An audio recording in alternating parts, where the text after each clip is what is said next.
Hey there. Before we get started, I just wanted to give you a trigger warning.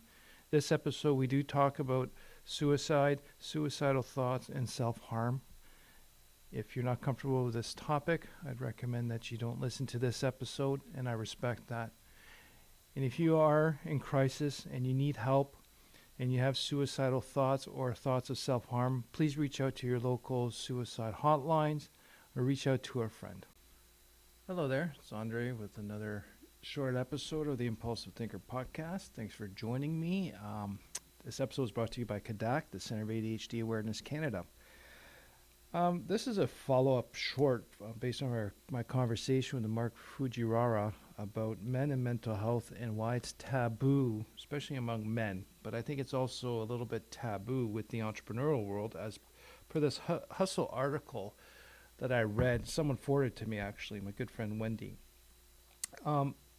Like we all know, starting a new company comes with many, many challenges, and the one challenge is managing your mental health.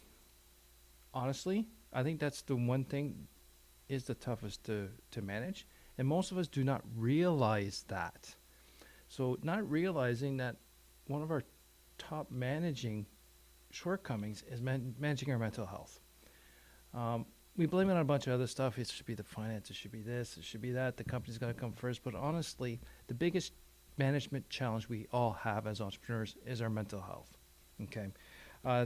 This study they did is about 300 entrepreneurs. Okay. 63% of the people, according to this article, are dealing with burnout. Yeah, makes sense. We don't stop. 59% are dealing with anxiety. Yeah, there's always anxious, don't know what's going to happen. 24% said they're dealing with ADHD. Yeah, if not I would probably guarantee that there's a higher percentage of that, but this is of this study. And then 14% are dealing with substance abuse. Okay, these are all mental health conditions resulting from starting a new company and having all the challenges and stressors. Okay, so of this 300, the top stressors for these people is 21% of them find that the financial concerns is a top stressor. The day-to-day stress is about 60% says the top stressors, 16% of their day-to-day stress accounts to their top stressors. 15% says their work-life balance is stressing and challenging. And 12% say the uncertainty of the future causes extreme stress. Okay.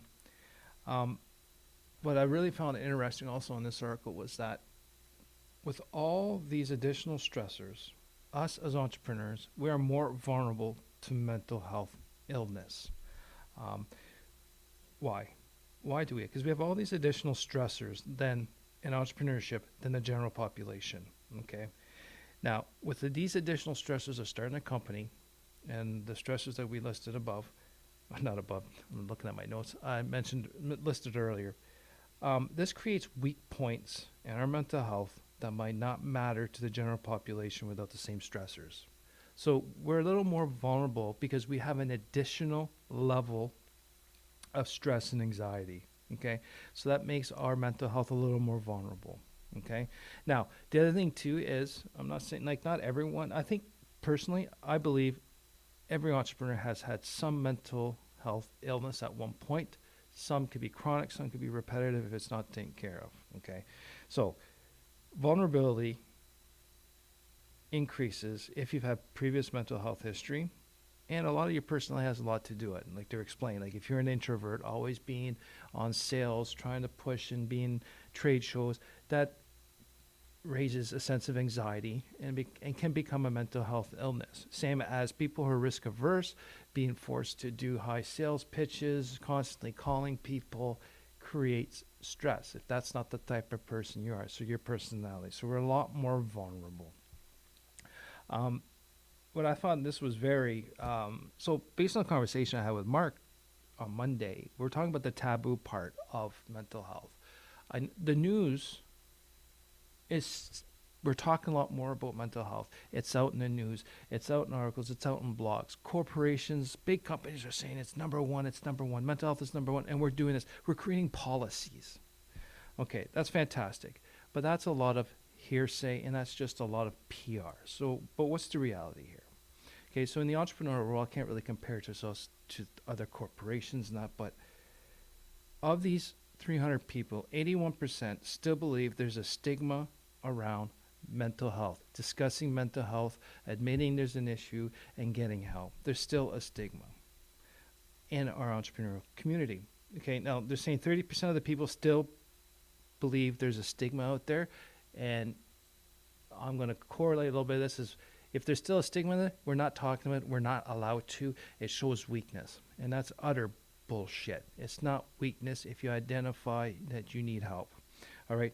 Now, but 51% of the 81% states are saying it's getting better, but there's still stigmatism and is out there. And honestly, I believe it is getting better, but it's not as far as it should be, and more accepting in our community of people who are experiencing the same type of stressors, who have this creative, visionary mindset to move and push things along to greater good against resistance. It affects our mental health. And to hide that and to make excuses and to not get the help that's required is a disservice to you, and it's not healthy. Just for pride, I don't, it's sad if that's what, and I'm not, sorry, I'm getting a little bit emotional here, but I used to believe that way. I used to think that way. But for me, taking that step to get the help was the best decision I'm making. To talk more about it allows other people to open up. And part of the challenges there is, as like the article is saying, is that there's not a lot of resources out there for mental health management and help for the entrepreneurial world. There's a lot of services and programs for employees, but not for entrepreneurs. We all know we're a different breed. Throw in the ADHD part of it too. Throw in the comorbidities, anxiety, and depression. We're not your typical general population brain. And a lot of the systems and the programs out there are for the neurotypical general population treatments. And we don't have enough resources. So what are we going to do about that? The one thing I really got from Mark's conversation is that by openly talking about it with other entrepreneurs, allows other entrepreneurs to say, hey, someone's talking about it and I can share. By doing that, you're opening up the conversation for someone to potentially get help. I know with me, with this podcast and talking to other people openly about ADHD, I'm getting a lot of people coming to me saying, I'm going to get tested now. And there's nothing wrong with it to get tested. And then having regular conversations with a person like Mark who has, in this case, who's gone through mental health issues. But even if he hasn't gone through mental health, do you have someone in your entrepreneurial community that you can discuss your challenges? You don't have to say I'm depressed or whatnot. You just discuss through what's challenging you and what's bothering you. It's the talking. It's not necessarily you need to get the answers. It's to get that out and to be able to handle your emotions. That's the challenge as an entrepreneur.